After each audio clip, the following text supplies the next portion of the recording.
Bienvenue à tous, merci de votre participation. Pour écouter notre session en français, veuillez cliquer en bas de votre écran sur l'onglet « Interprétation » et sélectionner le drapeau français. Merci. On behalf of ICLEI Africa, the African Center for Cities, Our Future Cities, Surge Africa, and the Red Cross Crescent Climate Center, we are delighted to welcome you to the Rise Africa 2024 Action Festival. Rise Africa is a platform that brings together thinkers, doers, and enablers to inspire action for sustainable cities. This is our 4th edition of our Rise Africa Action Festival, which brings together insights, practices, and visions from across the continent under this year's theme of Solutions Only, Failures Also. This year's theme provokes us to change the way we view our cities and approach their development, particularly to promote a solutions orientation to our worldview. The festival invites you to embrace different ways of knowing, to seek ways to bridge science, policy, business, and arts in creative ways. It invites you to forge new partnerships, experiment with new concepts and ideas, and drive change in your homes and communities. This year's festival, we are running a social media storm to share how urbanization is happening in Africa, that cities can be centers of possibility, and how we can inspire action for sustainable African cities. Please share these for the days of the festival, including Africa Day, the 25th of May.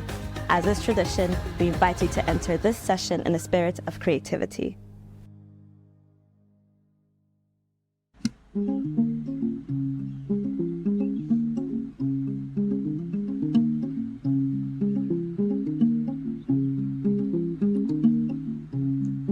Niaje. My name is Ngatia. This is Timothy Arinaitwe. We are from Nairobi, Kenya. The poem we're about to do is called Ululeshu.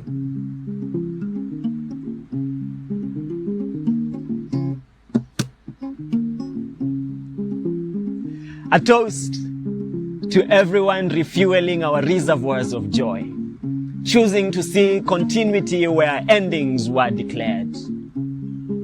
Those locking arms in the face of destitution, embracing hope with easy smiles, saying we will see this through and together.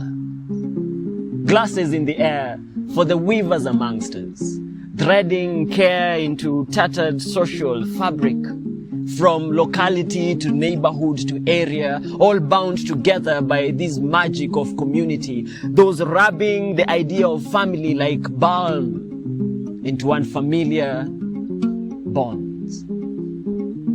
A dedication to all the dreamers, adding color to the mosaic of our present, birthing new patterns into the spaces where old techniques ran out of steam. Those rebuilding, rethinking, reloving, reusing, redesigning, rebecoming, and sketching out fresh layers onto cities that were handed to us. May our trail inspire passion in those that follow our footsteps. Asante sana.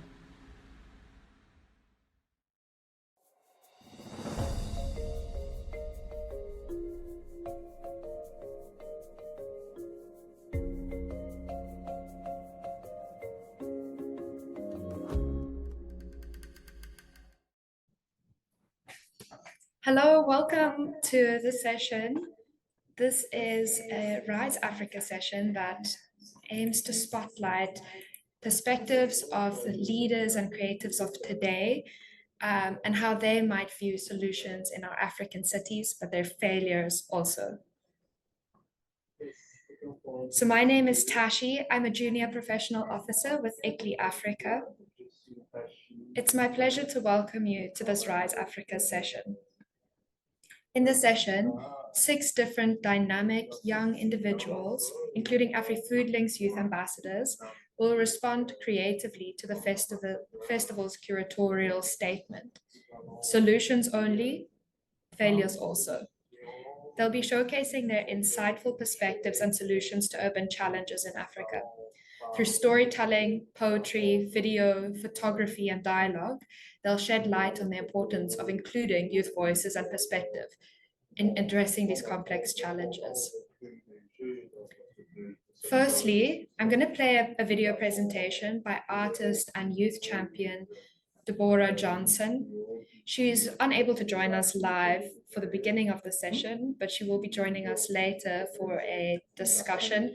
So the first half of the session will be led by these youth showcasing their work, and the second half of the session will allow us an opportunity to engage with them about what they've showcased and also learn more about their approach to solutions, but failures also.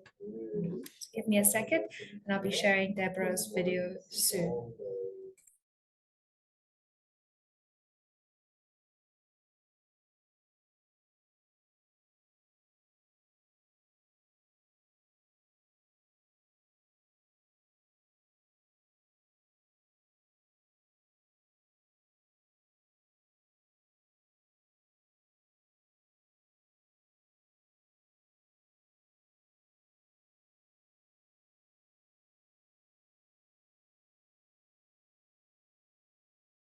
Do you ever wonder why you feel this deeply? Maybe you were made to feel this deeply. Made to decipher the stars in one sitting, speak to the moon, and see grand stories in ordinary places.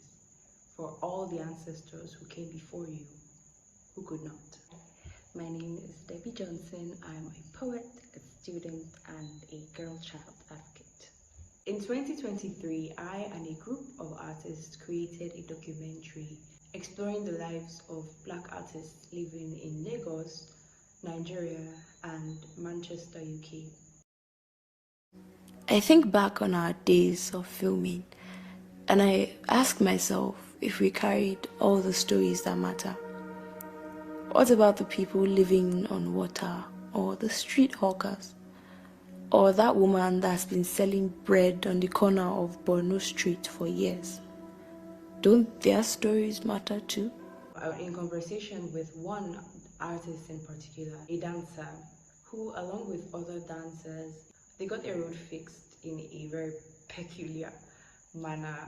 Writing petitions to the government or calling out the government was not working, so they danced on the streets, on the roads that they needed to be fixed. Eventually, the videos went viral.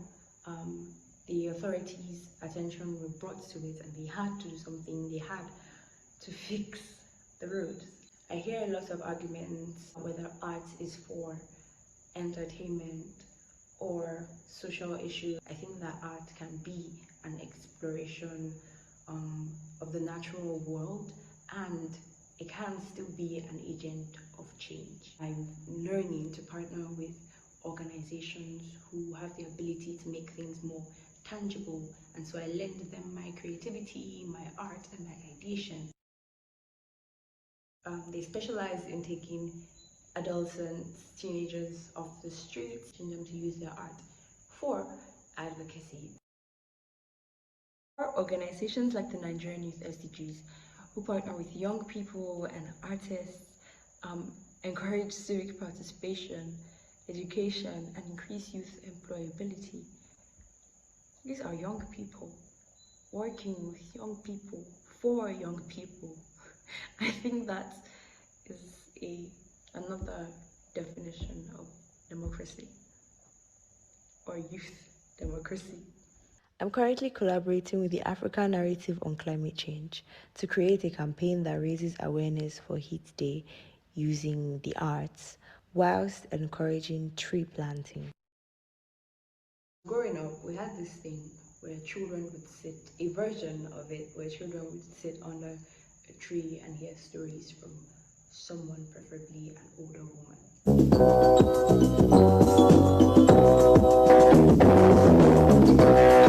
These stories were mostly morally inclined, and this was an African solution to keeping children entertained and teaching them right from wrong. African solutions to African problems. What if, when you go to a rural area to advocate or share awareness on FGM, for instance, you don't just take the flyers and the posters and the UN report. What if you take dancers and actors and a woman who can sit under a tree and tell a story and just use these creative mediums to show them to tell them what you are advocating for, why it is wrong, why it needs to be stopped. What if there were systems that gave the government, creative thinkers, and artists just this stream of people committed to using their art to solve a problem, but bringing these people and their new ideas and their creative solutions into policy making, into governance?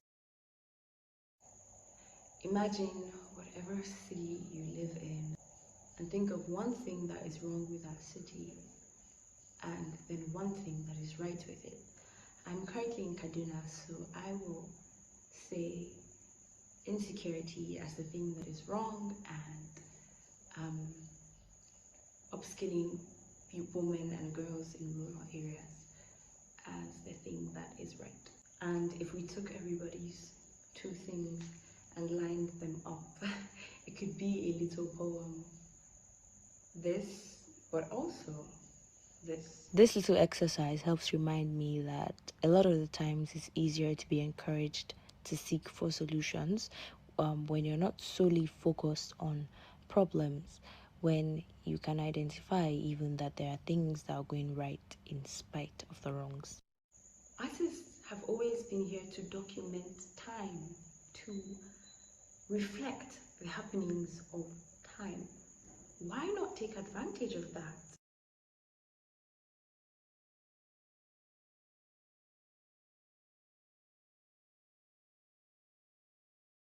You don't have to be Van Gogh. You don't have to be a Picasso. The heart of an artist, which is very much like the heart of a child, was the heart that made you want to try new things, that encouraged you to think of another way to do something. If you are a policymaker, if you work in the development space, if you're a change maker, if you wear your suits and you go out and save the world, then bring artists on board. Partner with artists, partner with young people who are creating, and use them, teach them to use their art for something bigger than them. I implore artists to find a niche that they are passionate about, volunteer, infuse your soul into the work, and tell stories about it.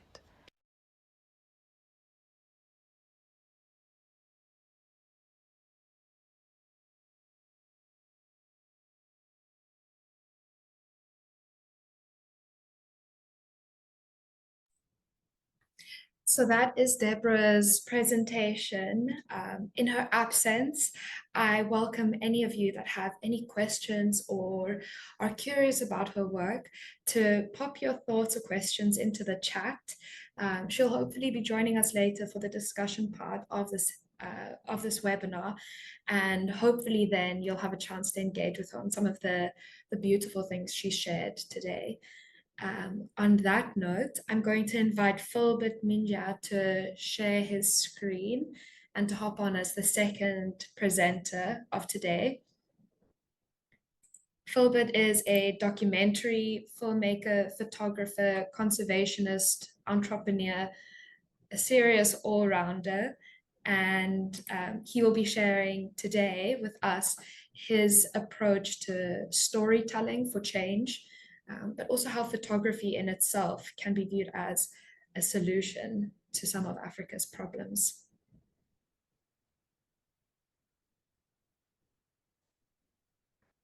Okay, Philbert, just to thank you. confirm, we can see your screen. I think we're just waiting for it to go into presentation mode. Okay, thank you, everyone. Thank you, Tashi. Okay, my name is Philbert Minja, and as Tashi mentioned, I'm a conservationist, I'm an emerging filmmaker, a storyteller. I'm also an entrepreneur. And just a brief insight into my mission. My mission is to promote and create awareness about conservation by ensuring that our local ecosystems are more healthy, are valued and protected, alongside building climate resilient economies and communities. So welcome everyone to Rise African Action 2024 Festival. And on this year theme, Solution Only, Failure Also, it kind of invites us to illuminate the very creative and unexpected path toward a prosperous African continent and cities. And we're encouraged to walk this path with a shared wisdom and collective innovation, focusing on showcasing this solution while also learning from our failure. And just about my journey, it kind of aligned closely with this year theme. Philbert, sorry, Yes. I'm so sorry to stop you. We've got this gray block covering your face on your first slide. I'm wondering if maybe your Zoom Okay. tab with all the different tools, maybe there we go. Now we can see your face. Okay, thank All you. right, sorry about that. Thanks, Philbert. Okay, so I was saying that my mission aligned closely with this year theme. Coming from University, African Leadership University in Rwanda, we were encouraged back in days to declare a mission instead of a major. And this kind of helped me during my early stage of my university career to focus on finding and try to solve real problems in my community. And over time, my mission evolved through various experiences which have shaped my path as a storyteller and as a conservationist. So in our theme, Voice of Now, we're also challenged to flip the script on how we view our cities, moving from a problem-centric approach to a more innovative solution-oriented and positive change. So this perfectly aligns with my core values and experiences. And in my work, I've always aimed to find and promote solutions that address pressing issues in my community, whether it's through my documentary films project. And always my goal has been to inspire others to take action and creating sustainable solutions through sharing my voice, through the using of creative tools and documentary films to try to showcase different solutions, different challenges within my community. And my journey began with a simple love, actually, of creating different stories, capturing different images. And over time, I realized that the power of these stories to advocate for larger causes, especially in local communities, in the cities, is very impactful. So in this presentation, you're seeing some of the images I took. And this was during a fellowship program that I did in Grumeti, Serengeti. It was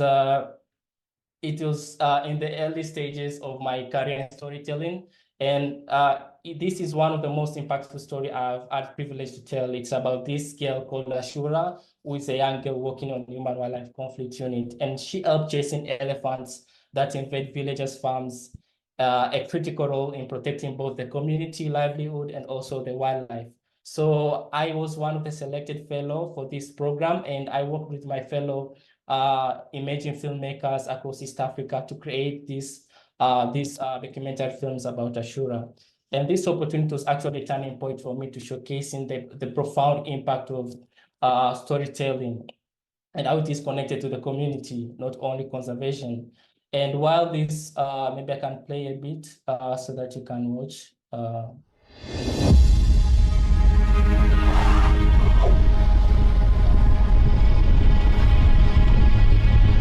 Siku moja tulienda kufukuza tembo kijijini. Tembo alichaji, na mimi nilikuwa nyuma peke yangu, wenzangu walikuwa mbele. Kweli nilikuwa naogopa, nilihisi kama kifo kinanikaribia. Naitwa Ashura, nina umri wa miaka 23.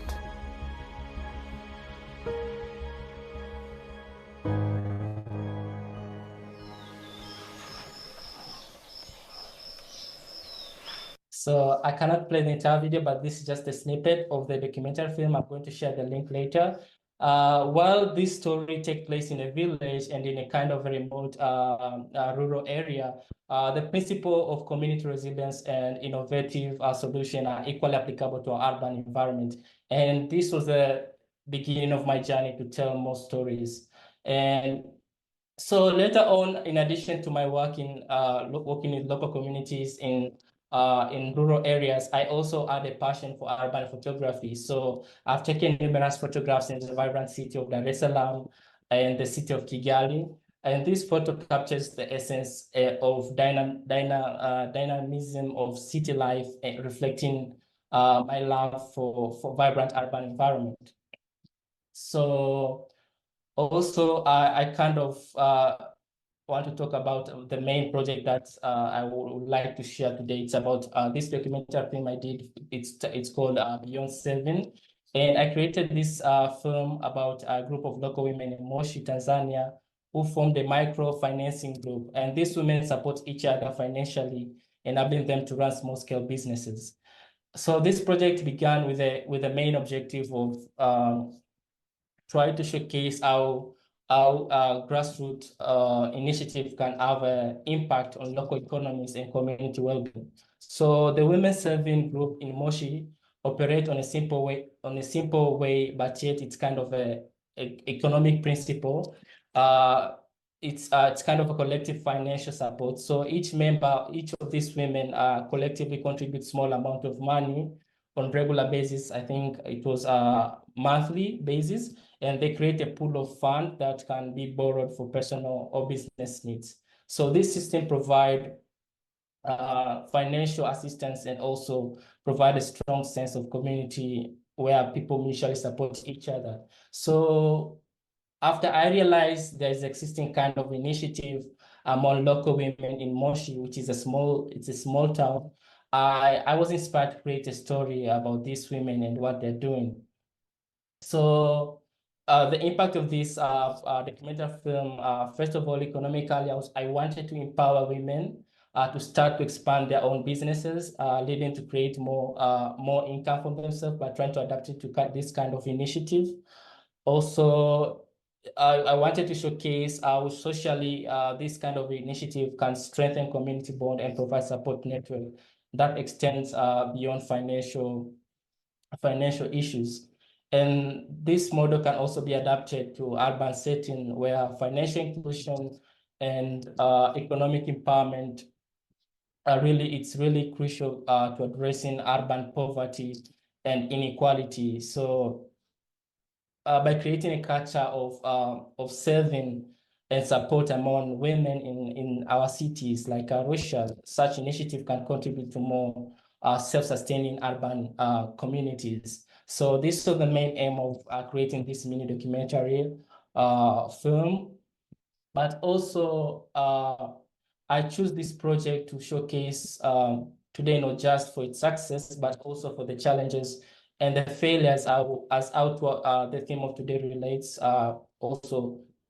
Also trying to embrace the failing moments in different projects or in different circumstances that we encounter.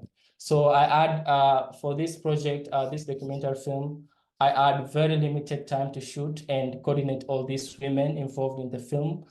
There was a lot of logistical issues, budget constraint. I was a solo filmmaker, so I was working alone. I didn't have a team. So equipment limitation it made it difficult to produce a documentary that I envisioned as a final product. So consequently, I couldn't share it widely with the public. And this comes to the issue of failure. This experience highlights how it was a well-intentioned project, but it kind of faced significant obstacles. However, this failure I took it that it should not be seen as the end point in building ground for better preparation or more better solutions. And just as some proposed solution in our cities, like here in Arusha, some of the proposed solution that are implemented end up failing at first. Yet there's still a valuable lesson to take from those failing projects. And this reveals the gap in planning, the limitation of our resources in the cities, and different unforeseen challenges and uncertainties that can arise. So by critically reflecting on this failure, we can adapt and refine our approaches to ensure that even different projects or different proposed solutions within our city become more resilient and more effective. So just to give you a small insight to this documentary film I did for Beyond Seven.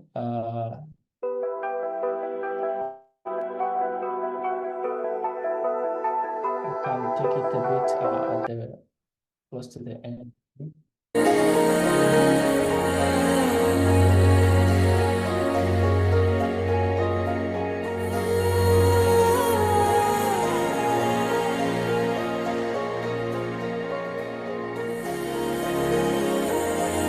mtaani kwetu sisi wanawake tunasukuma mbele maendeleo tukijitahidi kufanya vyema.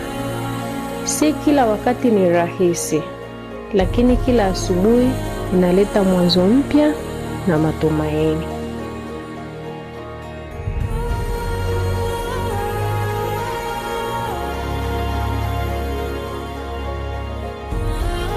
Katika safari yangu nimejifunza mengi kutoka kwenye kikundi chetu cha wanawake.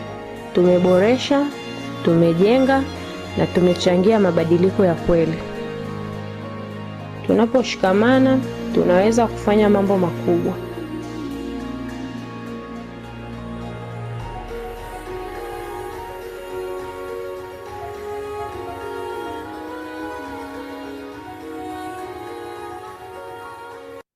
Okay, that was a bit short, but my reflection on this is that this project and many other projects around our cities remind us that failure is not a defeat, but it's an essential part for the journey toward innovation, towards success. And by learning from our failures and embracing innovative solutions, we can create a more sustainable urban system. And as youth, we have a space, we have a platform to showcase and air out this kind of solution and challenges that our cities are facing, and also propose more innovative solutions. So in that way, we can thrive on a shared wisdom and creating a collective effort where we can try to uplift our city to become more sustainable, to becoming more nourishing, to become more developed and sustained for long term. So a bit summarize how can storytelling offer a new perspective to South African cities. Through storytelling, you can highlight experiences and also kind of provide solution that especially from the marginalized community, because I believe through our community, through our citizens, they already have the solution. It's just that they don't have a platform opportunity to share it to the wide audience. So through storytelling, we give the voice to our citizens, to our local communities, to talk about the solution that they have to the problem that they're facing. Well connected also to the local innovation that they have to solve this problem. And lastly, through storytelling, you can also inspire action and change. So thank you for allowing me to share my journey and projects with you, although it was quite short, but I hope few of my personal journey and project inspires you to look for a solution within your own communities, within your own cities, and also across African continent that can inspire you to look and continue to push the boundaries of what is possible and what can be done to save our cities. So thank you so much, and let's speak up, let's shape our cities toward a more sustainable and nourishing future. Thank you.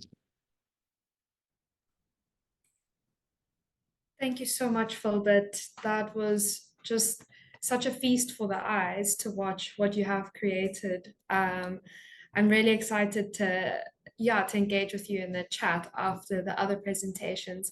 And I can see that there's already some engagement in the chat from, for example, Gracia. Gracia actually is one of our Rise Africa 2024 Action Festival poets. So you may see her and her poem popping up if you've joined some other sessions.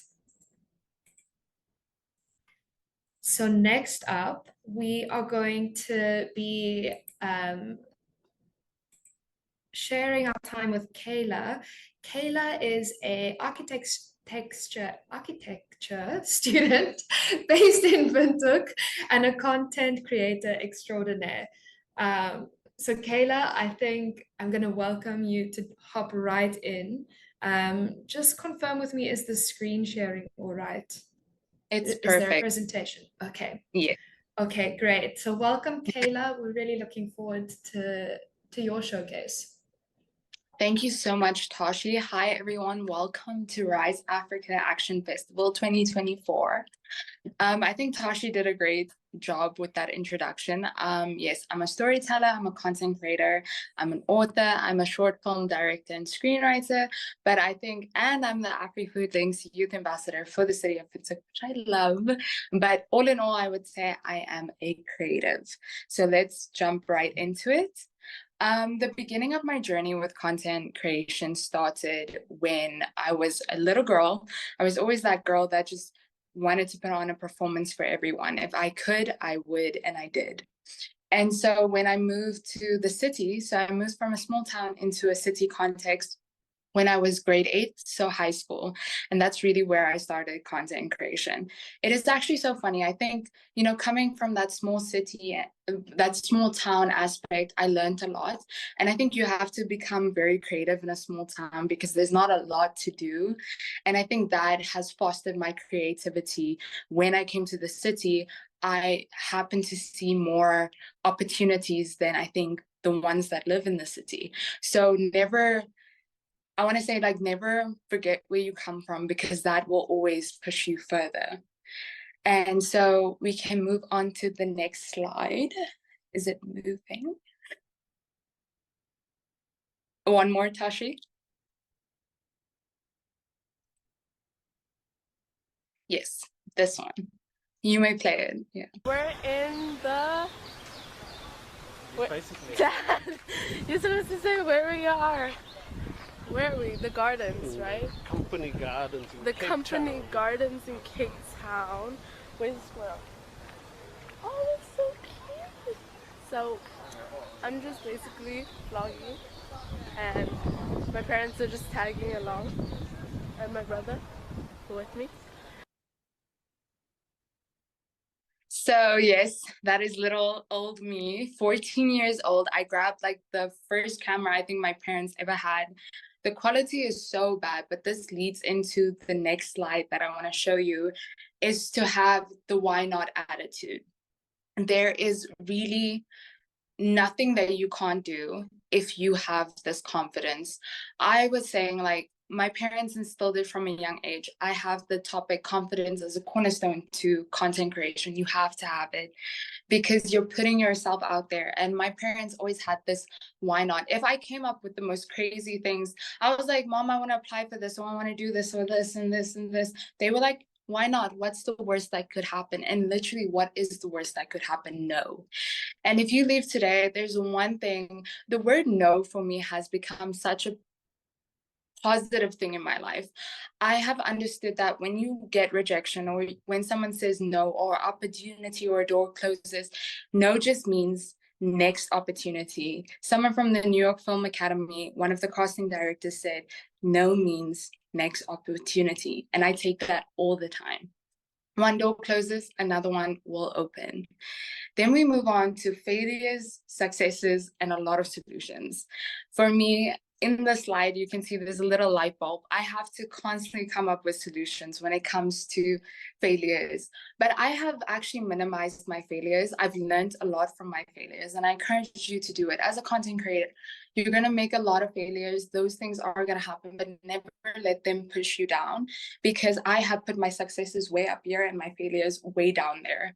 And so for me, one of the most amazing successes for me is AfriFOODlinks. I am so honored to have been able to get this platform to really make a positive impact in something that at the time when I first did it, I really asked myself, could I do it? And looking back now, because of that confidence I had, I knew that I would learn and I would grow and I would adapt and I would make the best of this opportunity as I can. So I encourage you, never say no to anything because you feel like you are not equipped to do so. You are equipped. You just need to learn and you will grow. And that's just how it is. Just say yes. And then On the other slide is finding your niche within the city. I think for the longest time, a niche is so important because a niche tells people what you want to do, who you are. I've had so much opportunities. In the pictures you can see being on TV, doing the Namibian Film Commission when I screened my first short film, then going to the Sony Alpha Festival. I'm everywhere. If you ask people, they're like, what is Kayla doing this weekend? Probably something crazy.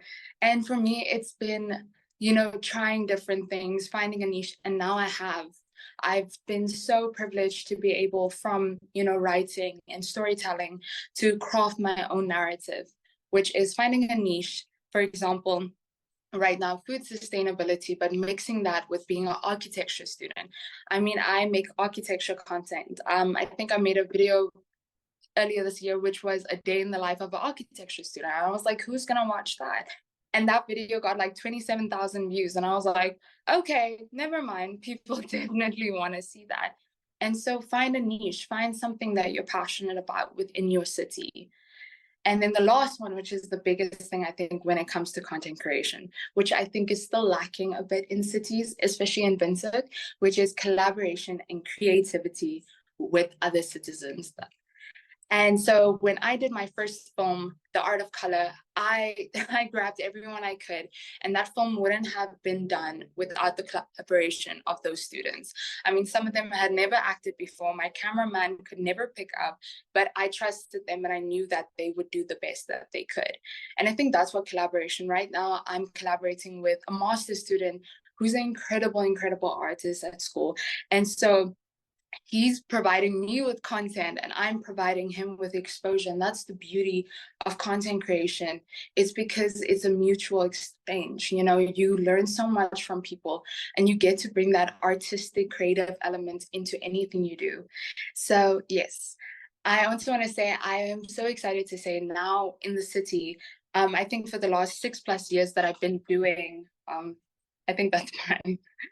That I've been doing content, I have seen a shift. And now finally we can say that there is opportunities. I mean, every day I see like companies posting, we're looking for content creators, please send us like all the images. And I love what content creation has done. I've seen people my age start their own content creation firms where they do content for other people. So there is a change. And I think Africa is starting to grow, and it's starting, yes, they always say we're behind the world, but I think we're actually in front. I think we are going to start trends that they're going to follow. So thank you so much for listening, and yeah, enjoy your day. Bye.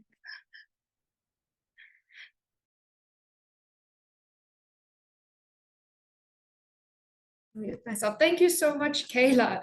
Also, just for that injection of pure positivity that you never fail to leave everyone with. Yeah, it's always wonderful to see you talk and to see also the following that you've built online on so many different platforms. It really takes a range of skills to grow that, and it's really impressive. So for those of you also that don't know, is in her capacity as AfriFOODlinks Youth Ambassador, because of this kind of confidence Kayla has gained from vlogging and speaking and saying yes to every opportunity on the planet that she signed up for. Kayla was even interviewed on the local radio station. Kayla, I'm not sure exactly the name, but it just shows you, as you open up these options, just the potential for growth is so massive. Oh, someone is unmuted.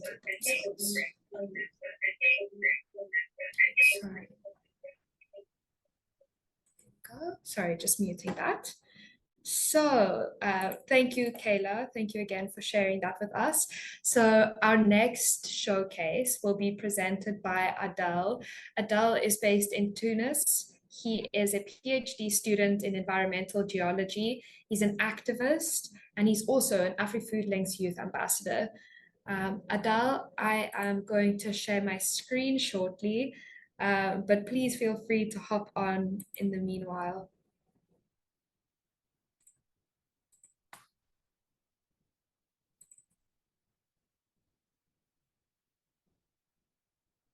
Hello, everyone. Hello, thank you so much for the presentation. I don't know if you hear me. It's okay. Perfect. Yeah. So thank you so much. I'm so happy to be part of AfriFOODlinks project and also to be part of Raise Action Africa Festival. It's great opportunity, and maybe I will talk about that in detail after, because really I'm so happy, and it's an honor to be present today. For me, this presentation, it's a little bit emotional, and I will share with you something through my soul, and it's picture from my childhood, because I feel so much connected to my land. I am I am Tunisian, but also African, and especially Mediterranean, because I was born on the shores of the Mediterranean Sea, in a city in the south of the capital of Tunis. I grew up also between the sea and also the mountain in my city, and also this mountain is always represented in different artistic works, because he's a symbol of strong and green. And also in our North Africa and also Middle East, Tunisia, it was always called by Green Tunisia. I bathed in the rich biodiversity of my country, and also my country is known as an olive reserve since Carthage. And also it's the best occasion because today it's the International Day of Biodiversity. Also this picture for me remember me of my mother and also my grandmother. I was educated by women, and always woman in my career marked me always, because I feel today I am so feminist, and I defend women rights in my country, and not just my country but everywhere. So I remember always my grandmother taught me that it's very important to be and staying connected to the land. And during my childhood, I walked barefoot in the grass of her garden, and I was always in nature of her house. And also, I remember that he allowed me to enrich my knowledge of the environment around me. This picture in the sea, it's the sea of my city. My city is named Zahra. And I went always to the beach with my family, but today, after I think 25 years, I can't anymore go to the sea because it's so polluted by the industrial pollution. And this story marked me also a lot. And this is my mother in the picture, and this is me with my traditional traditional Tunisian clothes. Maybe we can go to the next slide, Tashi.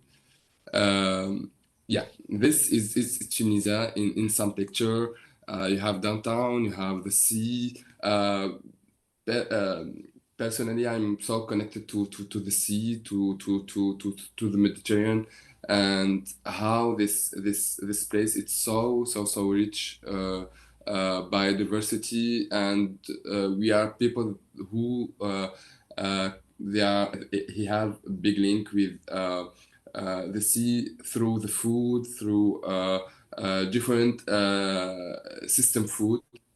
And also I want to talk maybe also about an event that he remake me a lot, the revolution, because for me in Tunisia, the revolution in 2011, it was for me the moment that made me a human rights activist. I remember this historic event as a new maybe area of democracy, freedom, and dignity, where I am committed to until today. And and commitment to a free and plural land. So the revolution maybe was for me a moment when I began to be interested to human rights, and today, after more than 10 years, I am convinced that the human rights of Tunisian people, and not only Tunisian people, but specifically maybe because I know more my country, but the human rights are linked linked to environmental issue and climate change.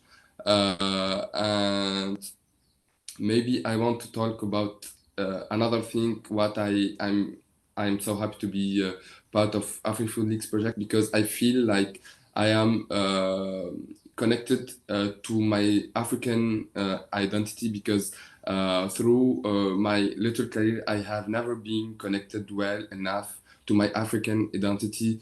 I feel it always that I have Christ identity, because I live in North Africa.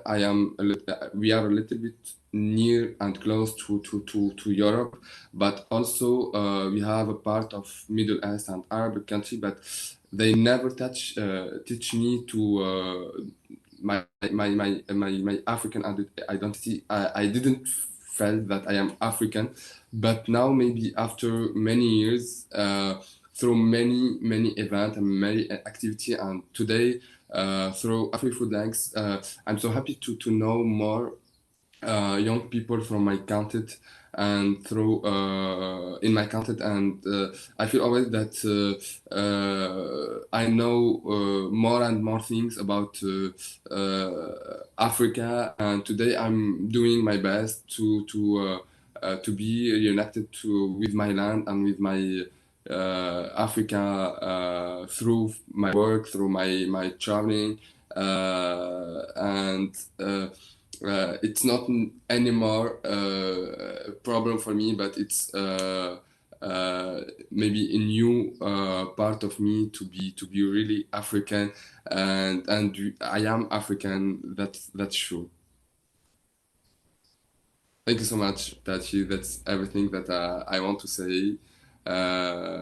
Maybe it's not really precisely about my work, but it's my history as a lost Mediterranean, and now maybe today I share with you that I'm happy to be African, Tunisian, and Mediterranean.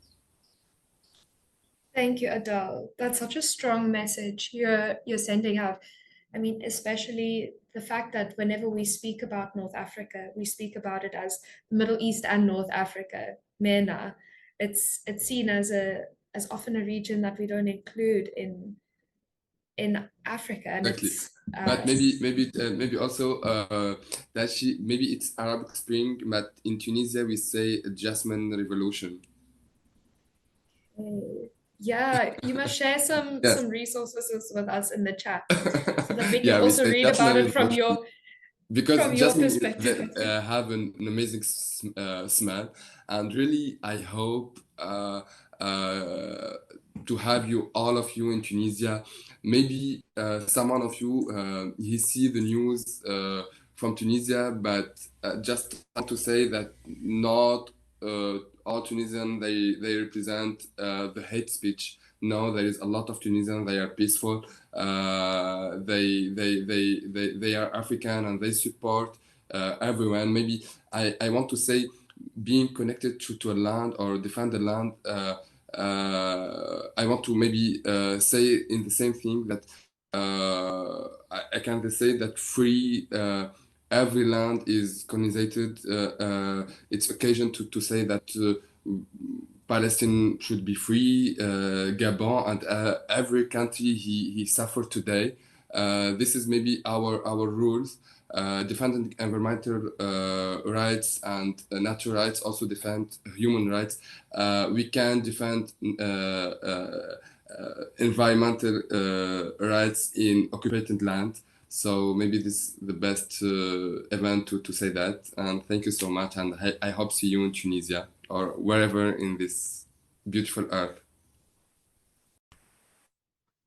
Thank you so much, Adele, for sharing that very strong message here on this platform.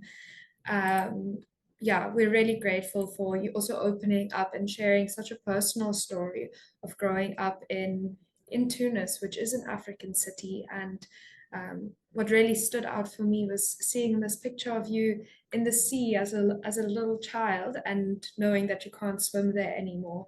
I think it's a testament to the urgency of what needs to happen in our African cities and for the generation that comes to follow us.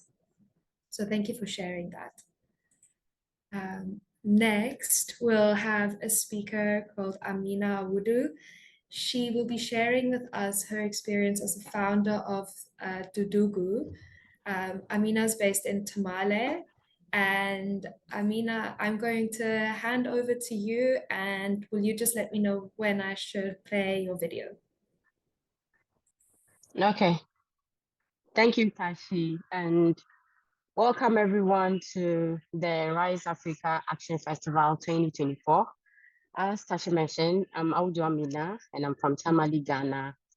I run a traditional restaurant called the Dudugu, and this all began when I was a child. I was with my grandmother, my maternal grandmother growing up. She was a very traditional woman. She made most of our traditional meals as our home meals for us. My auntie sold lots of our traditional meals, and my uncle too was a commercial farmer. I became so used to these meals and how they were prepared, so much so that in my early teenage years, I traveled to Accra to stay with an auntie.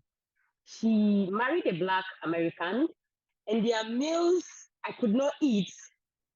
They had these strong aromas, and my auntie was so furious. She called me a villager. For 6 months, for 6 months continuously, they bought me TZ. And TZ is a traditional meal in Tamale. It's a swallow with soup. I love my swallow, right? So my auntie was so furious. For 6 months, I would eat TZ until they started calling me TZ seller. In the Gbani, they would say Sanlana, meaning TZ owner, actually, literally, yes. When I came back to Tamale, I was homesick. I was depressed. I get so much to be back home, to have a feel of our traditional meals again. I didn't realize the depth of my traditional upbringing with my grandmother, my aunties, and my cousins, and everything. So when I came back to Tamale to continue my education, later in the years, things were slowly changing. I would go to a chop bar to buy rice balls, another traditional meal, and they would make it with perfume rice. It didn't make sense to me. Like, I remember complaining to someone that I went on with, who makes rice balls with perfume rice? I'm used to eating it with local pabo rice. I want it hard. Why this strong aroma? It's very starchy. And ordinarily, chop bars, they would use our local rice. So I realized it was something someone has to do something about, because we were slowly losing our recipes, our staple crops. So in 2020, that was in 2015 rather, sorry, we had our first television station in Northern Ghana. That was our first TV station. That was when the concept of the Dugu was born. It was first a television production. So I shot some episodes on TV. We aired in 2017, and then I had to stop because we didn't have sponsorship. So I stopped. And in 2020, I revived the production. I established a studio. So if you see my restaurant, it's actually a small space. It looks like a studio sort of. So it's a studio kitchen. It was established to revive my television production. But then because I was so interested in our traditional meals, I did my own research. Aside what I learned from my grandmother, I did a lot of research on our traditional meals, the lost traditional meals, forgotten ones, or the underutilized ones. So I would make some of the meals with my community children, but before I would take pictures and then we would eat, and later I would share the pictures on the internet. A lot of people wanted to come and have an experience because these were meals they've not seen or had in 15 to 20 years. 15 to 20 years. So I think my first customers were natives that wanted to come and have a feel of a traditional meal they hadn't seen in, like I said, 15 years. It started that way. And then, subsequently, when visitors come to Tamale, people think Dudugu is the best place to bring them to have traditional feel, traditional either cooking experiences or dining experiences. Lots of our meals, you would find them on the roadside, but the ones that I cook at my restaurant, there's no way anyone will see them in any restaurant or any chop bar in Tamale. So this is what I do, and I'm still researching, and I'm also trying to start content creating. And let me not forget, in 2022, I had this idea of celebrating World Food Day with the children of my community in Shogu, so that I would familiarize them with meals that they've not seen that are their traditional meals, because many of these meals, they are no longer part of our home menus. They don't cook it at home. You can't find them at restaurants, nor chop bars, or anywhere. So this was an idea I had to celebrate the World Food Day with the children, about hundreds of them, I think. So I did an online funding. I had some money. We made some traditional meals along with my team, distributed to the children of the community. In 2023, we did the same thing. And this is all just to revive these meals, preserve them, and also promote them. Sasha, I think you can play my video now. All right, thanks. I'll do.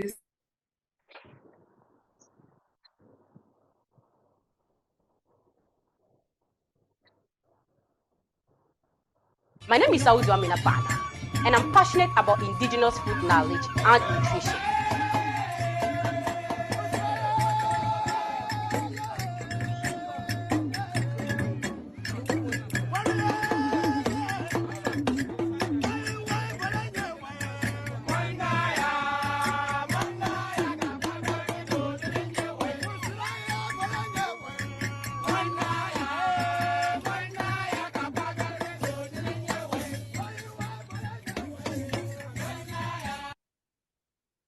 Sorry, I need to pause because Amina actually sent me a version of this video that has the names of the different foods in, and I'd love to share those. So if you'll just give me an opportunity to maybe stop, maybe Amina, you can tell us just about the few that we've seen, and then when I'm ready, I'll share the video. Okay, so there are some crops among the videos. For instance, you've seen some huge beans that is part of the sword beans family. Is indigenous to us, but it took me like months to find it in northern region because no one was planting it anymore. No farmer was cultivating it anymore. It's almost out of the system. And we've already lost a lot of beans varieties. Growing up, my grandfather too was a brown beans farmer, an indigenous brown beans called Sanji. But I cannot find seeds of that particular variety anymore. There are new varieties that are GMOs, which is not indigenous, and it's not the same because those beans were so good when they were cooked. But then we've lost enough, and even having to research and find them is impossible. But the ones that we still have that are underutilized, I've taken it upon myself, me and my team, to research these staple crops, these grains, these legumes, revive them, preserve them. So we're also building a seed bank where we would save seeds. I've not started that yet, but I've actually collected a lot of herbs, vegetables, and some grains. Yeah, so I'm looking to have a seed bank where you can save some seeds, natural and indigenous seeds. Also exploring some wild edible fruits. We have a lot of wild fruits in northern Ghana, but we know just a few. I don't know, only because people don't think of domesticating them or commercializing them. So because of this, we have just a few dried fruits that come seasonal, but we have shrubs, we have plants, we have trees that bear fruits that are edible. So I'm looking to explore these, popularize them among our people, because I believe our traditional foods is part of our pillars as a people. Yeah, Tashi can still find the video. My name is Audu Aminapana, and I'm passionate about indigenous food knowledge and nutrition.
Yes. If you're seen in the video again, you would see that there was fried frogs among them. A part of our region or a part of our city, some of the Gombes consume fried frogs, and other ethnic groups undermine it or think it's disgusting. So they don't, even though it's a good source of protein. But generally, we all consume ring termites, which is also part of the video. We have a lot of edible insects that I cannot recall, but because we treat them with a lot, we treat them with less prestige, let me say. Many people think when you consume our traditional meals or these insects, then you are being triangle. I would say you are a poor person. And this is the main reason why our recipes are underutilized or forgotten.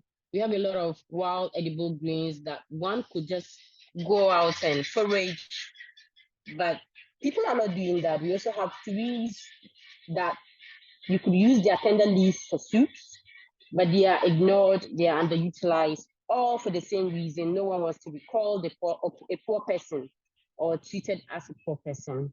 And we've taken it upon ourselves to explore these, to preserve them, to promote them, also to present them in a way that will be appealing for people, especially the youth and children, because they matter most. When they grow up and they see that these meals are presented well enough, they would accept them and then also promote them. This is what I do at the Dogo. Thank you. Thank you so much, Amina. That was also just such an experience to even just see the food, look at the raw ingredients, look at the dishes, and most of us here haven't even tasted or smelled them. So I can only imagine. I can only imagine what it must be like, and I really hope that I get to visit you in Tamale in the near future. I also think the music you added just made it so cool. I really hope I get to try those meals with the background music. But again, thank you for sharing. Please have a look in the chat. I've shared links to all the different Dudugu pages for those of you that would like to follow her. The work is just, yeah, I mean, the food just looks so beautiful as well, even if you're not interested in indigenous foods, which most of us are. So thank you, Amina, again. That was a wonderful showcase. Next, and actually also last, is Joel from Zimbabwe. And Joel, just indicate for me if you're around and if you're ready to share your screen. Okay, I see you there.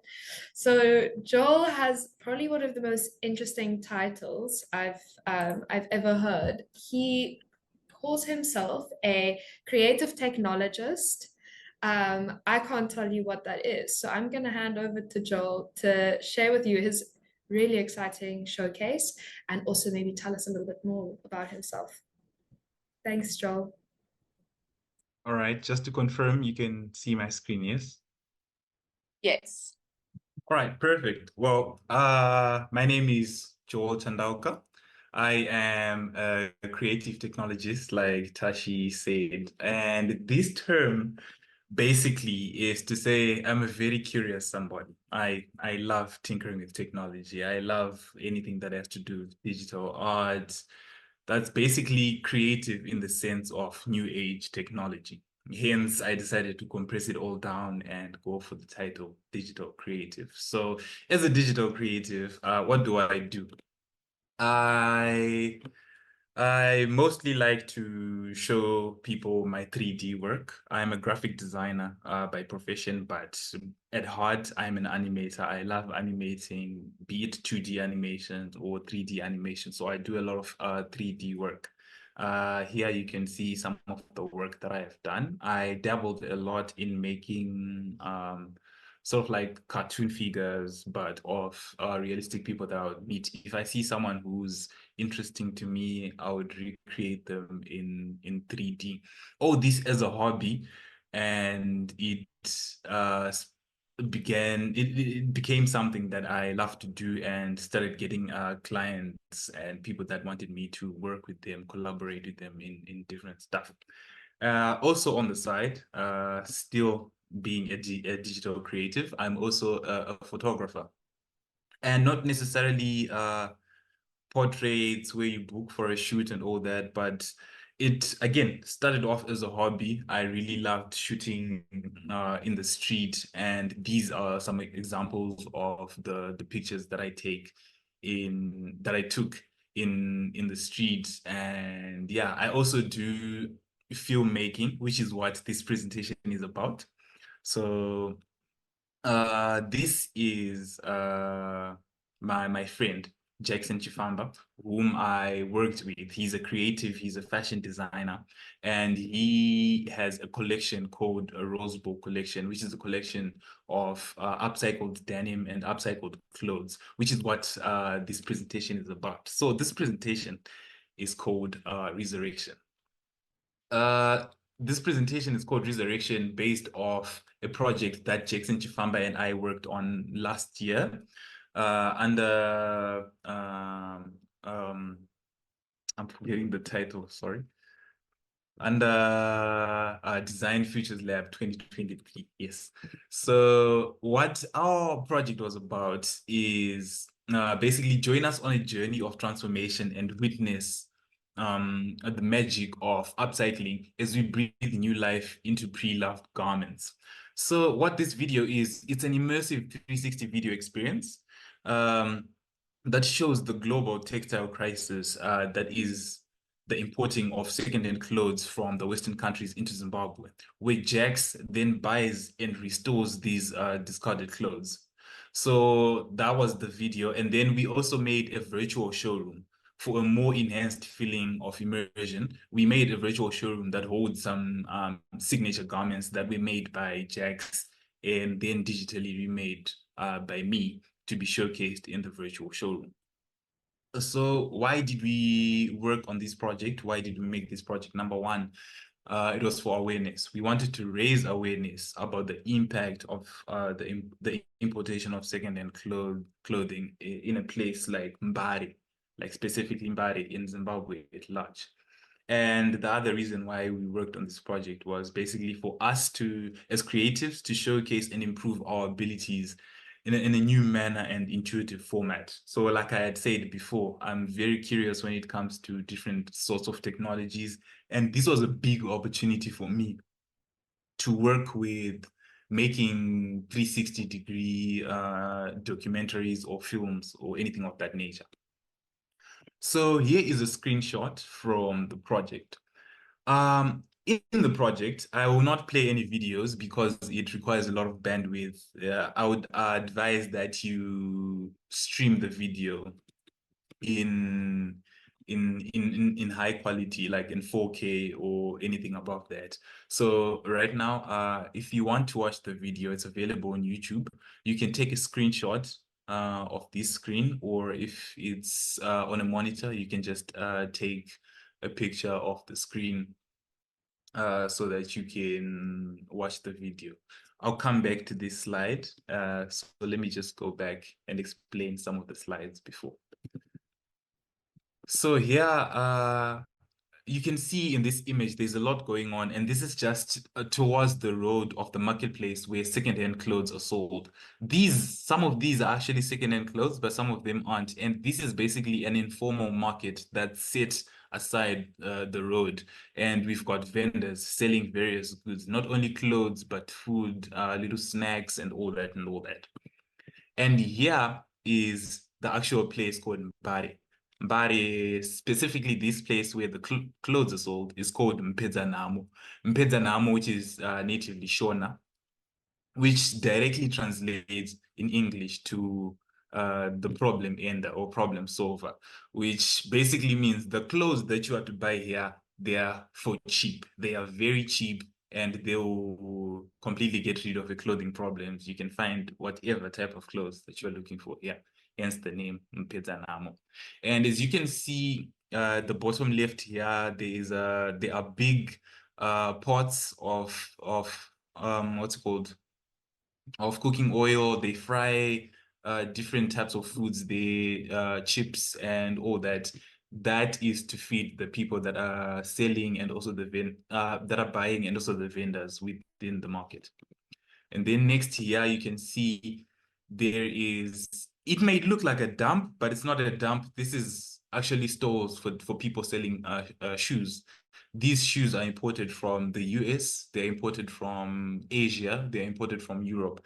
And there is a vast majority of shoes. A lot of reputable brands can be found as well. So how can you access this project? So we wanted to make it very universal. Hence, we made sure that we upload it on YouTube, and it's accessible via your mobile phone, on a tablet, or on your computer, or even on a VR headset. That if you have a VR headset, you can watch the video off YouTube using the VR headset. It'll be more immersive that way, and I recommend that if you have a headset, you try it out on a headset. Now, you also notice that at the bottom they say Sketchfab. Now, Sketchfab is a platform that we use to host the virtual showroom that we made for Jackson's clothes, the upcycled clothes. But unfortunately, because we did not take into consideration that there's a continuous payment that has to be done for Sketchfab to continue hosting our showroom, you cannot view it at the moment because it is currently down. So who was the audience for our project? Well, basically it was, first of all, the general public. We just wanted to raise awareness of what was happening in Zimbabwe with the secondhand clothes that are being upcycled and all that. And then also we wanted to get a hold of creatives to just empower, especially Zimbabwean creatives, that there are multiple ways that you can tell stories to people in general. And then we have the environmental and fashion organizations, for example, Rise Africa. Because of this project, they were able to see my potential as a storyteller, and they got in touch. And then also the fashion consumers, so that we also raise awareness on fast fashion, so that we ask people to practice less fast fashion, to support your local creatives, your local designers, your local brands, to buy locally and not have to rely on buying clothes online, having them shipped in and all that. And then what after? So after that, what we wanted to achieve from making this prototype was to make more 360-degree VR movies and virtual spaces, which is something that we are working on, still working with Jackson as well, and also other people that are interested after seeing what we do. And then also, basically work with interested parties, be it local or international. And here I am working on the Rise, here as a speaker on the Rise Africa event. So yeah, thank you. That's about it. If you'd like to contact me or the designer of the clothes, here are the contact details and everything that you might want to know. So yeah. Thank you so much, Joel. That was, yeah, it was wonderful. I wish we had time to watch more of your video, and also the bandwidth, that I know that that's like an ongoing struggle. So I also appreciate that you've shared the link with us, and that we can watch it in our own time. I have also popped the link in the chat for those that just want to have a click. Okay, perfect. Cool. Thank you so much, Joel. I think this is just a really great example of also just going out into your own city and finding these places. Sometimes it's, you find it and it's kind of a surprise to know that there is a market like that exists, and then to learn more about it. The fact that so much textile, so many clothes come from Europe, America, and Asia and end up in our African urban markets is a shock at first when you just see the sheer scale of it. And Accra is a city that also is a great example, where it's almost become the the dumping ground of textiles across the world, fueled by fast fashion that's obviously becoming a disaster. And I think your showcase is just, it flips that kind of doom script on its head and really gives us something to look forward to, but also something to purchase, you know, like let's support these young designers, the young traders that are also, you know, making a living selling these things. There's a whole economy and culture around secondhand clothes and rewoven, reworked clothes. And I really enjoy that you brought that to us through your creative technologist lens. So thank you, Joel. So that leaves us with the discussion part of the session. I didn't want to limit any time with the showcases because they really were just so fascinating to sit with and absorb. And so I want to invite any of you that have joined or that have been here from the beginning of the session, if you've got any questions, now is a really good time to either pop them into the chat, or as we go along, you're welcome to raise your hand, and between Vida and I, we will moderate and address those. So on that note, I'm going to hand over to Vida. Vida is also just a person that fills so many different shoes. She is one of my colleagues here at ICLEI Africa, but she is also the coordinator of Rise Africa Action Festival. She's a Nigerian interdisciplinary researcher, storyteller. She explores African intersectionality and touch points for knowledge exchange. And so she's going to join as the facilitator of this discussion. She's really well positioned with her background in art and her passion for Pan-African socio-geopolitical issues and just culture in general. So Vida, welcome to hop right in. Thanks, Tashi. Thank you for starters. Thank you to everybody that presented. All of your presentations were incredibly awe-inspiring for starters and provocative. You've all embraced so many different ways of discussing very similar threads. And I think, like Tashi said, we wanted to give enough space to presentation. And now I kind of want to also give enough space to discussion. So I almost want to jump straight into it, because what was incredible about listening to all of your sessions and listening to everyone is there were certain things that, despite the fact that you're on opposite sides of the continent and you're discussing different things, you had in common. So starting, I think for me, the biggest point that I would want to put out to, and the audience can also weigh in on, but to all of you, would probably be where Deborah started off as storytelling being a medium for communicating problems. And I think what I loved about what Deborah said was the storytelling, if you look back at Africa's history, was used, and even currently, because it's things that a lot of us can remember from our own childhoods, storytelling was used as a way to teach children, and storytelling has been used in the past as a way of educating and helping people learn in a more expansive method. So I would love to probe this to any of you, but specifically Deborah, Joel, Philbert, Kayla, how do you remain curious? And then how do you continue to find new possibilities of flipping the script a little bit using your different mediums? All of you also pointed out some of the challenges of being in African cities, but before you even pointed it out, you noticed, hey, here are people who are either finding solutions around me, or here's a cool project that automatically raises awareness to this problem, but here's a cool solution for it. So I would love to hear from any of you, but especially Joel, Philbert, and Deborah. How do you remain curious, and how do you continue to find possibilities amidst your different cities to continue telling stories?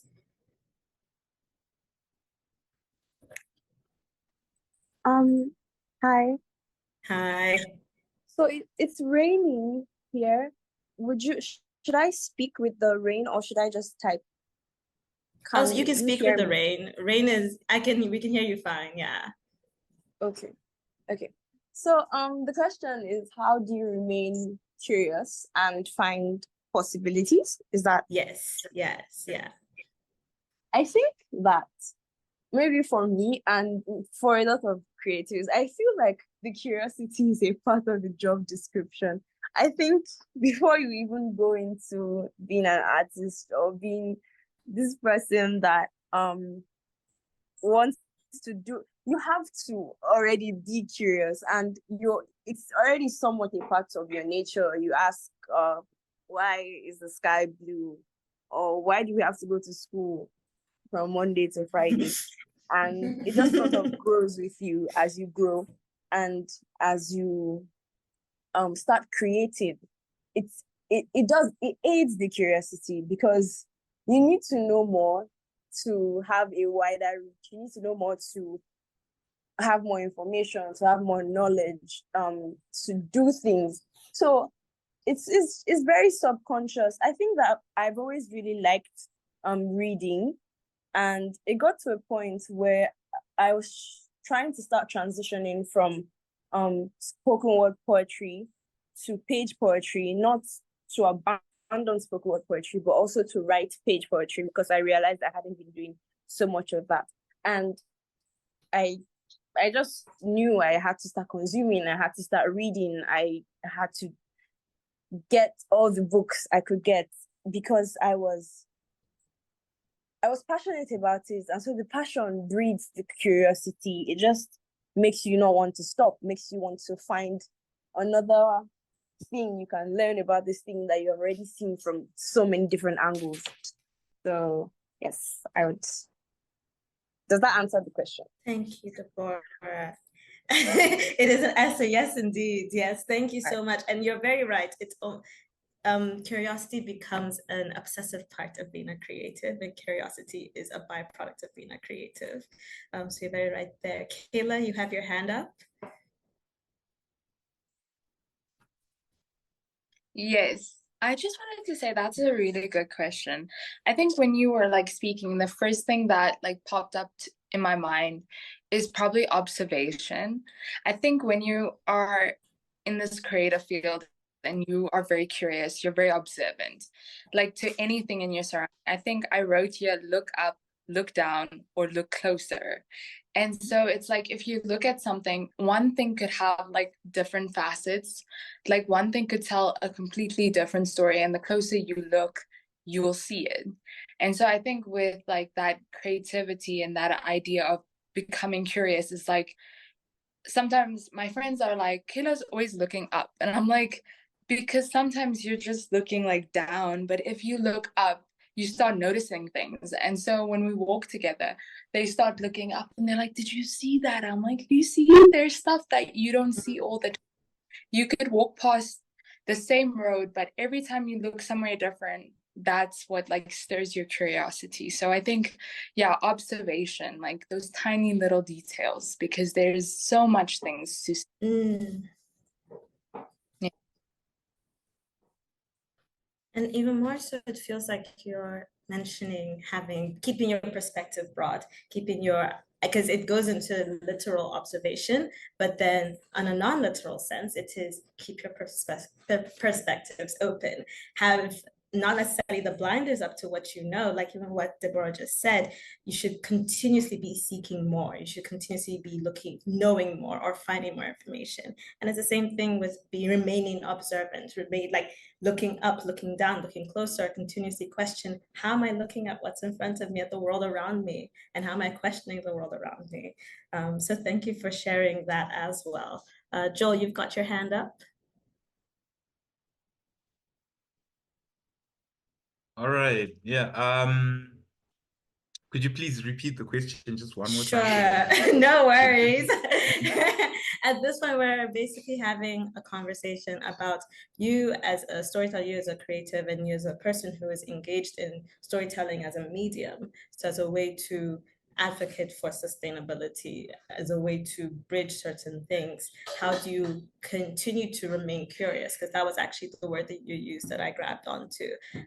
Yes. How do you continue to search for those possibilities? Because especially with your case and with a few other people's cases, it was the case you were looking at not necessarily this is a problem, how do I solve this problem? It was you first saw an opportunity, and that opportunity was a way of showcasing let me raise awareness of this thing that's happening. Let me advocate or let me be voiced. So it is, how do you remain curious? And then on the other side, how do you remain curious to see possibilities while you're living in your own African city amidst all the things that goes into living in your own African city? Yes, all right. So the first and I think like the strongest point is perspective. Change your perspective. Don't look at things the way you look at things. Try and put yourself in someone else's shoes. And that's what I did, or that's what we did with the whole project, because it was normal for us. We would go to Mbari. We would just say we're going thrifting, we're going to buy second-hand clothes. It was a normal thing for us. But the moment you put yourself in another person's shoes, they're not used to this. So it's a different environment, it's a different setting. Everything is like, oh, this is happening. And for us, it's an everyday thing. So definitely perspective, always change your perspective and be curious in someone else's shoes, not your own shoes. That way you start to see, oh, there's a story here. Like Kayla was saying, there are some details that you don't notice because you're keeping your head down. Look up and when you look up, you change your perspective into someone else's perspective, and you start to realize things that you just thought, no, this is common, but someone else is like, wow, this is very new. So that's basically my contribution. Yeah. Thank you for that. No, you're very right. And I think that kind of leads us a bit into the next question or the next proposition. Oh, I just saw Philbert, you had your hand up. Sorry, did you want to share on that as well? Yes, maybe just to keep it short, for me, apart from having a creative perspective and also I think also collaborating with other creatives, I think that it's a kind of a powerful way to stay curious and more inspired, because I constantly challenge myself to think outside the box and also explore new storytelling methods. So I think by myself working alongside other storytellers and finding maybe this kind of networking event where storytellers, artists, filmmakers come together, it gives me a chance to exchange ideas and learn new perspective, new creative process, and also sparking fresh ideas and approach that can add more value to my work. Yeah. Thank you for that, Wilbert. Actually, what you have said is the exact segue or the exact lead in I was going into, where I wanted us to have a conversation a little bit more about collaboration, because Adele said something very touching for me, and I think probably for a lot of other people, where he felt that he grew a lot more in his African identity, or he felt that he could attest a lot more to his African identity because of collaboration, because of working alongside other Africans, alongside other young people. So I'm quite curious, because that was the other thing that came through with just about everything that you are all discussing. There's the one end of collaboration and then the other end of community. So when you're collaborating, I think the bigger question there is, how do you continue to challenge yourself to collaborate with people from other perspectives so you can grow? How are you seeking that out? And this one's open to quite literally all of you, because each of you had a different take and a different perspective on either collaboration or community making. With Amina, it was beautiful hearing about how there's this intergenerational dialogue where you're bringing recipes that people weren't as familiar with and sharing it with community 15, 20 years after they would have tasted it. With Philbert and actually Joel, it's different forms of meeting other people and then being potentially the visual practitioner, but not necessarily the person making. So how are you finding these collaborations, and how are you encouraging collaboration for more perspective building, to continue growing in your perspective and continue growing in your viewpoints? It's a bit of a broad question, and it can literally go to any of you. So I don't know if maybe because Deborah and Kayla started off the last round, I don't know if Amina or Adele, you want to discuss a little bit more about your relationship with collaboration and community. Yeah.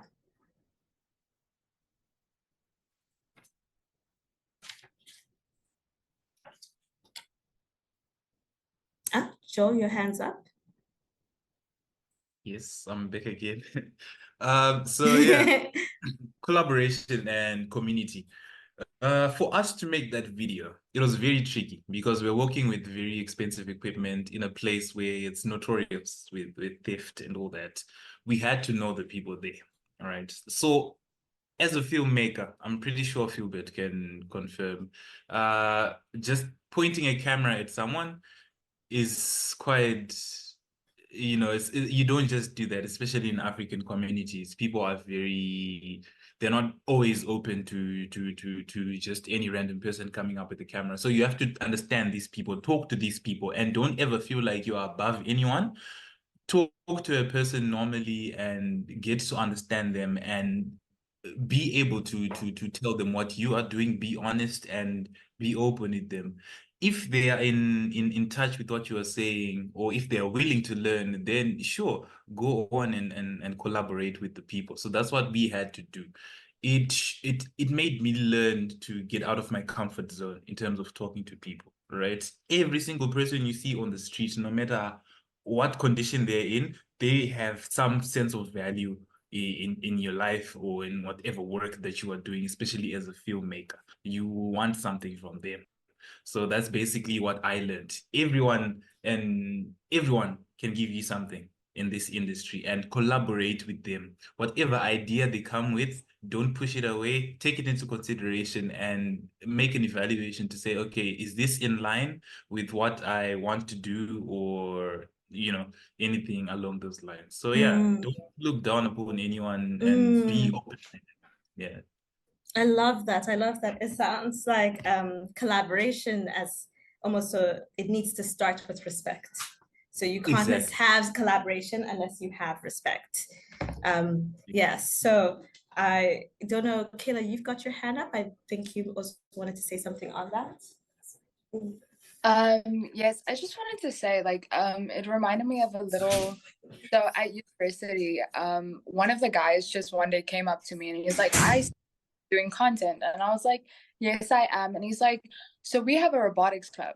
And I'm a woman in STEM. I do architecture, but that is very far from engineering. That's why I didn't do engineering. And he does mechanical engineering.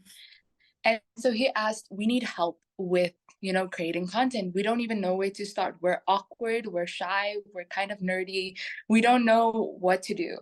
And obviously I decided, okay, this is very out of my comfort zone. I have no idea about robotics, but like Joel said, you don't judge. You see it as an opportunity. You're like, okay, I can learn so much more from them, and they can. And I decided to do one video and I posted it online, and they weren't sure if people would respect robotics. And I think the first TikTok, they couldn't believe it. I couldn't believe it. It got like 30,000 views, and people were like, this is so cool. I didn't even know Namibia had a robotics team. And so that's what collaboration does. It really allows people that wouldn't usually get that recognition, that you usually wouldn't be like pushed out. And now people can see them. And even through collaborating with them, they have given me the opportunity, because they travel a lot. So they're like, don't you want to come with us and like help us with the content? And then so I get to explore the world with them wherever they go, if they go to a competition or what it is.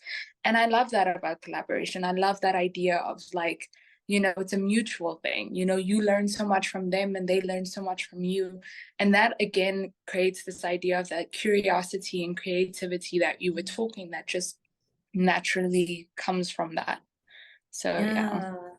Thank you. I love that. I think that's what I'm seeing a lot of, that as soon as you start collaborating, you're able to, for starters, maximize, because one person can only do so much, but you're able to do this beautiful meshing with people from other backgrounds, other research interests.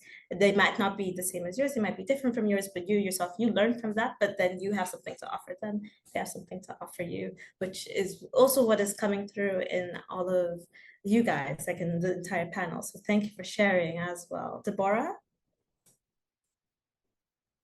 So I think everybody has said everything, but I would just like to build on that. Personally, how I have experienced collaboration. There are a lot of people in development space or even in the art space who do not want to, I don't really get what it is, but in the documentary, I spoke about that we did for Black artists in Lagos and in Manchester. We spoke about gatekeeping and how, and everybody had something to say. Because there are people that do not want to partner, do not want to collaborate because it feels like you are, there's this sort of scarcity mentality of you robbing yourself of maybe recognition or opportunity if you do it with somebody else, of you robbing yourself of the accolades if you are doing it with somebody else, because then it is I and Dash did this, not just I did this. And I think that collaboration, genuine collaboration, needs to have a form of selflessness to it, because you need to come out of yourself and see that it is bigger than you, and what you're trying to do is much more bigger than your ego or your need for validation or recognition. And I am learning. I really love collaborating. I really love working with other people, especially people in different art forms, because I have just seen, I think I mentioned the street project thing which was my first ever venturing into using art for something. And they started us up with collaboration, with collaborating with other people, with, someone writes a song and somebody dances to it, and look, you've produced something. And I've just really seen how that has so much effect, how it is better a lot of the times to just bring in different elements. It's like a pot of soup, and it's not just water and pepper, but there's butter and there's vegetables and there's pepper. It makes it more enjoyable. So yes, I think that to learn to collaborate, you need to constantly remind yourself that it is not just about you, and yes, you need to look beyond yourself. Okay, thank you. So I think that's probably I'm gonna have to borrow that from you. I'm not going to lie, and I'm going to use that in other places, but I'll cite you that collaboration is a pot of soup. It's not just water and pepper, it's got butter in it, it's got vegetables, it's got all the ingredients that you need in there to make something new and something filling and nutritional for everybody to enjoy and everybody to share in. That no, it doesn't have to be this isolated me movement, that it does have selflessness, and it's better because of that mixing and that combination, and when things are paired beautifully together. So thank you so much for sharing that. It's definitely, you'll see that floating around somewhere, because that was a beautiful way of putting it. But yes, I think unfortunately we're running short on time.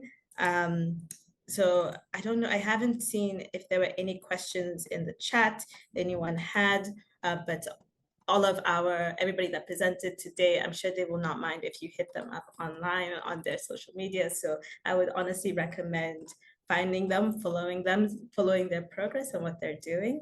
But yeah, I think I'll hand over to Tashi to wrap us up for today, but also thank you again, everybody, for participating in the conversation and for your incredible insights into this. Such a pleasure. Thank you so much. Thank you so much, Vida. I really appreciate it. I must just say today it's been a really special session. It's Vida's first rise here at ICLEI Africa. It's my second one, but this is by far the session that's really touched me the most. I get so excited when I see young people all over the continent doing such cool things. It makes me want to go to your cities and look at the same things as you. It makes me want to taste your food. It makes me want to, go see the sea and walk the streets and meet the people. So firstly, I'd just like to thank Vida for holding the conversation and drawing together the golden threads that emerged throughout the different showcases. And I'd also like to thank all the speakers that prepared for today and shared so freely with us.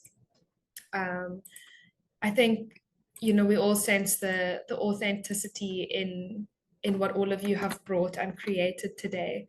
Sessions like these are so important. There's nothing that's more exciting than seeing such cool work, but also with humble perspectives and deep reflection from young people from all these different cities, representing all the different regions of Africa. I want to also thank Rashid and Joel, our interpreters, for facilitating the session in French. Rise Africa does try to be as multilingual as possible. So for future sessions, should you want to join the rest of the program, I'm going to share a link in the chat soon. The sessions are also facilitated in French and English. Then I'd like to extend our gratitude to all of you who joined today as participants.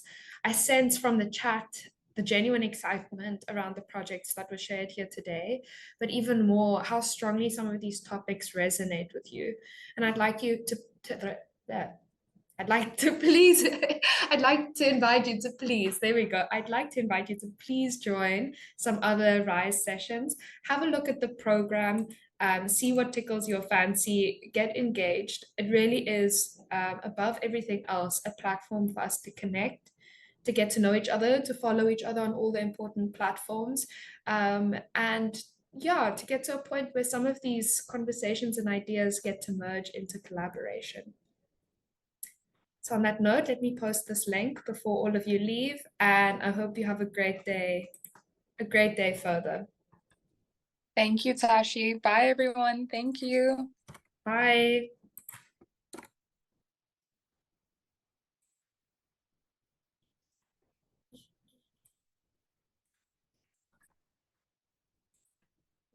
All hear me struggling with my message in the background.